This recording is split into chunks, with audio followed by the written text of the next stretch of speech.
Nhớ giống sườn rúa chúng bây giờ sườn rúa nó nằm mỏi à nó có tới chỗ to đi cho ra nên giờ này tôi xuống ra chỗ chỗ cái này chỗ sẽ bày đi tuần sau nữa anh nhà mình cắt đặt nụ đấy người bạn như xe cắt đặt nụ vô này sụp mình tôn của cháu này là chỉ đây tôi nụ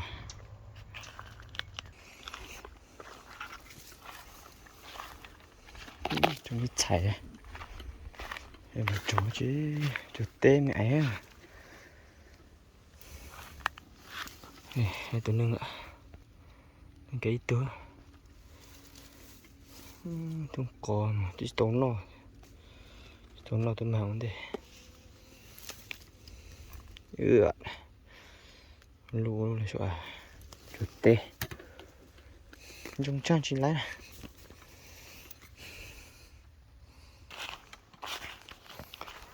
mà tôi chỗ về bây giờ ô té đi liền còn đây tôi chỗ về tôi đi liền nhỉ tôi chỗ chọn tôi thấy sẽ thật chưa tôi xuống luôn ô mà anh đi tôi nâng như này một tay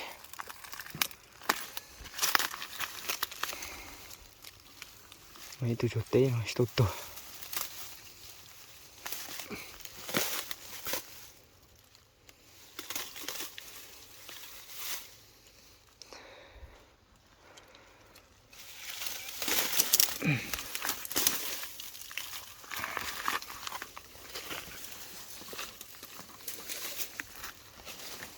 thầy tụi nó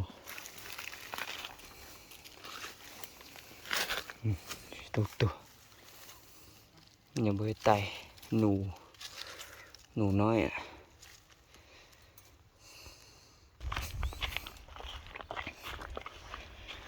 ตอนนี้ได้2ตัวแล้วนะพอได้กินเลยยัง 6-7 อันเนาะไปลงไปเบิ่งว่าสิถือบ่ชั่วโมงใช่อีจ้องฮะโชว์สิบ่มา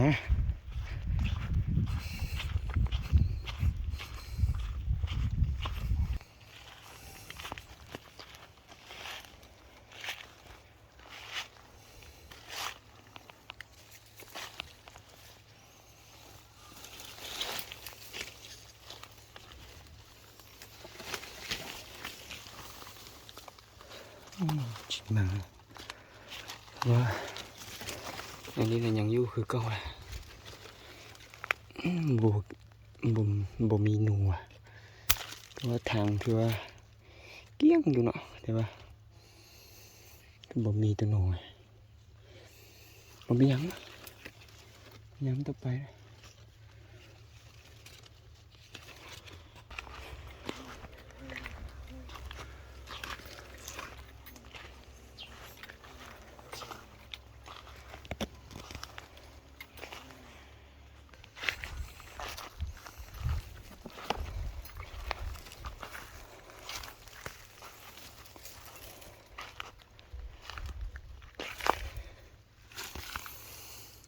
chỗ nó khỏi chỗ chân ha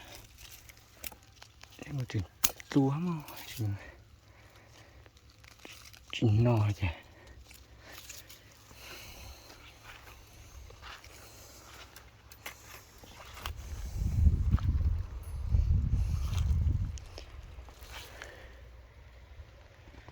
nhiều chỗ chân ô nọ chỉ chạy lần thật taoว่าตัวหนูกินเลยตัวหนูกินแล้วแต่ว่ากินน้อยนึงแต่ว่ามันบ่ล่ำไปนอนนี่ฮะถึงนอนไม่อายน้อยthìมันจะเกินเลยthìมันจะชิดใช่ฮะเดี๋ยวจะเนี่ย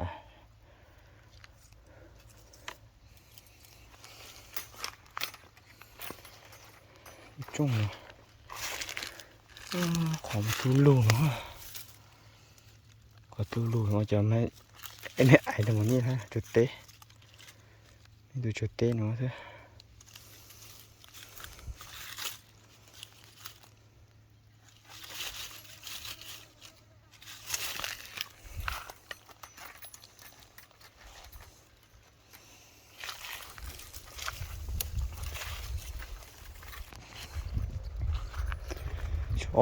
chỗ trong suốt thái này chỗ trong suốt thái chứ bọn mình chứ mình xuống chứ có lại bê tủ chủ hay ạ là chủ chăn luôn chứ nó chỉ mà nhà như cứ cao hay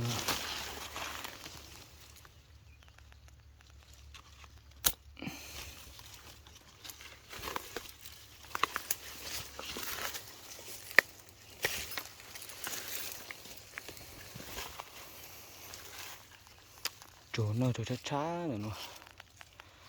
ตัวหนูที่ว่ากินไม่ไหม้เนี่ยกินมันต้นกินเมื่อคืนนี่แต่ว่ามันคือบ่มากินของเฮา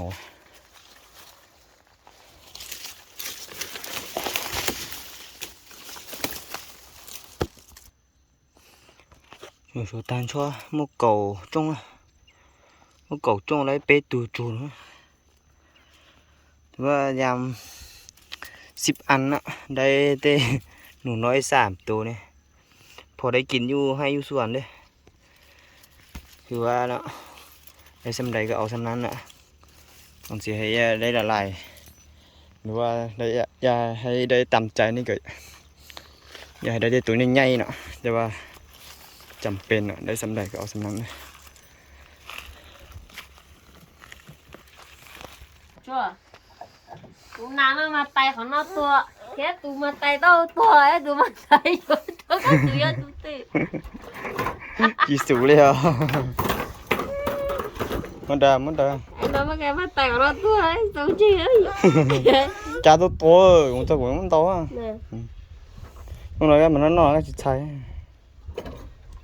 thì cái nó thấy nàn chơi đi tiêu nó thì sao để tôi con chơi món chỗ tàu lụa xuống nó tên nó tập bé từ tàu bé nó hả mày à nhường gỗ á là càng co tập là càng mừng tôn lên gì nè ông ăn tôm mình chỉ khơi nhỏ thôi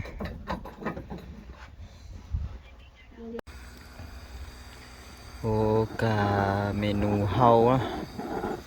bé tụi nó chua ta nụ 3 ตัวตอนเช้าเขาพยายามกระดันหนูนะมาต้มกินข้าวสวยนะกินข้าวเฮ็ดให้เฮ็ดสวนหอมอยู่นักกลางลูก2 คนลูกสาว1ลูกชาย1จะแม่นเฮ็ดมื้อนี้มื้อนึงมื้ออื่นมื้อนึงเนาะค่อยน่ะสิเบิดเด้อตัดกั้งเมืองต้นหมูเขาจะหมูเดิม